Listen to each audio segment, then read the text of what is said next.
যে আগুন নিভাতে স্যার 6 ঘন্টা সময় কেন লাগলো? এটা মানে আমি বলবো যে এটা ব্যর্থতাই। আমার একটা কর্মী মারা গেল, এটা আমার একটা ব্যর্থতা না? তাকে আনা হয়েছিল, কিন্তু সে খুবই ভালো ফাইটার ছিল, এই জন্য তারাই কিন্তু স্পেশাল টিমের জন্য আনা হয়েছিল। তা আমরা সবাই তার কবর আজাব মাফ করেন। এটা মানে আমি বলবো যে এটা ব্যর্থতাই, উচিত ছিল না, বাট আমরা ট্রাক চালককে ধরে ফেলছি এবং তারা আমরা আইনের আওতায় অবশ্যই নিয়ে আসবো। আরেকটা জিনিস হলো যে আগুনের নিবারণে কোনটা কতক্ষণ লাগবে এটা তো আমরা এইভাবে বলতে পারবো না, আগুনের উপরে নির্ভর করে এবং এই যে ফায়ার ফাইট গাড়িগুলি যাওয়া এগুলির উপরে অনেক সময় নির্ভর করে, পানির সরবরাহের উপরে নির্ভর করে, প্লাস অনেক সময় অনেক ধরনের থাকে, প্রতিবন্ধকতা থাকে, ওইগুলির উপরে নির্ভর করে। বাট এরা কিন্তু সর্বাত্মক চেষ্টা কিন্তু একসাথে কাজ করার পরে এটা কিন্তু কন্ট্রোলের ভিতরে আনছে। সূত্রপাতটা কীভাবে, আমরা একটা হাই পাওয়ার তদন্ত কমিটি করে দিছি। এই তদন্ত কমিটি খুব তাড়াতাড়ি রিপোর্টটা দিলে আপনারা জানতে পারবেন এটা সূত্রপাত কীভাবে এবং কেন এই ভয়টা সংগঠিত হয়েছে। আমি ইনভেস্টিগেশনের আগে আমি কিছু বলতে পারবো না, যেহেতু আমরা এখান থেকে ক্যাবিনেট ডিভিশনে ইনভেস্টিগেশন টিম করে দিছে। ইনভেস্টিগেশনের পরে আমরা এটা আপনার বলতে পারবো। 3টা ফটকই কিন্তু তালা দেওয়া ছিল, প্লাস প্রত্যেকটার যে প্রত্যেকটা ফ্লোরে যার যার মন্ত্রণালয় ওইও কিন্তু তালা দেওয়া থাকে, ওইগুলোও কিন্তু তালা দেওয়া ছিল।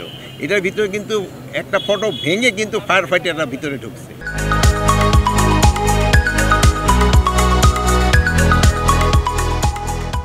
প্রাথমিকভাবে আমরা ধরেন ওই হয় কি প্রাথমিক ক্লু আমি আপনারা একটা বললাম, পরে দেখা যায় ওইটা প্রমাণিত হল। এই জন্য আমার তরফ থেকে প্রমাণিত হওয়ার পরেও আমার মনে হয় বলাটা ভালো, যেহেতু আমি যদি এখানে একটা বলি আপনার সাথে সাথে কিন্তু স্বরাষ্ট্র উদ্ধৃতি দেওয়া বলে ফেলবে, কিন্তু আমি এই জন্য পুরাটা জানার পরে আমি বলবো।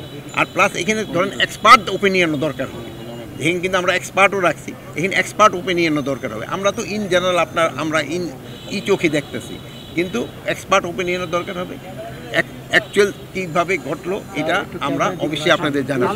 আপনার গণমাধ্যম না পেলে আমরাও জানতে পারিনি, বলবেন যে আমিও তো জানতে পারিনি এখনো। আপনারা যদি জানেন তা আমরা বলতে পারেন, বাট আমি তো জানতে পারি নাই, দেখি আপনারা বলতে পারতেছি না। এইগুলি সব কিছুই দেখা হচ্ছে, মানে সবকটা তো আর সচল ছিল না। আপনার ধরেন যে সেই সময় তো যেসব কাজ করে সেই সময় তো এইগুলি অত আগে হলো আগুনটা নিভানো হলো মেইন, সেই সময় সিসি ক্যামেরাটা কাজ করে কি করে না ওইটার দিকে আর খেয়াল তো রাখা হয় না, এই দিকে তো খেয়াল রাখবে। এই বিচার তো অবশ্যই হবে। আমার একটা কর্মী মারা গেল, এটা আমার একটা ব্যর্থতা না? এটা আমি শোকাহত না? হয়তো এই যে ছেলেটা চলে গেল, সবচেয়ে বেশি তো ধরেন ওর মা বাবা, অনেকে অনেক সময় কিন্তু আস্তে আস্তে বলে, কিন্তু মা বাবা কিন্তু সহজে বলতে পারবে না, তার সন্তান কিন্তু সে বলতে পারবে না। আপনারা দেখিয়ে আমরা হয়তো একসময় ভুলে দেবো, কিন্তু তার সন্তান কিন্তু বলতে পারবে না। অনেকে বক্তৃতা দিয়ে অনেক কথা বলতে পারবে, কিন্তু কিছুক্ষণ পরে কিন্তু তারা ভুলে যাবে, কিন্তু মা বাবা কিন্তু বলতে পারবে না। এবং তার মা বাবা যেন ভালোভাবেই থাকতে পারে, ওইটার জন্য আমাদের যত দেখার দরকার আমরা অবশ্যই দেখব।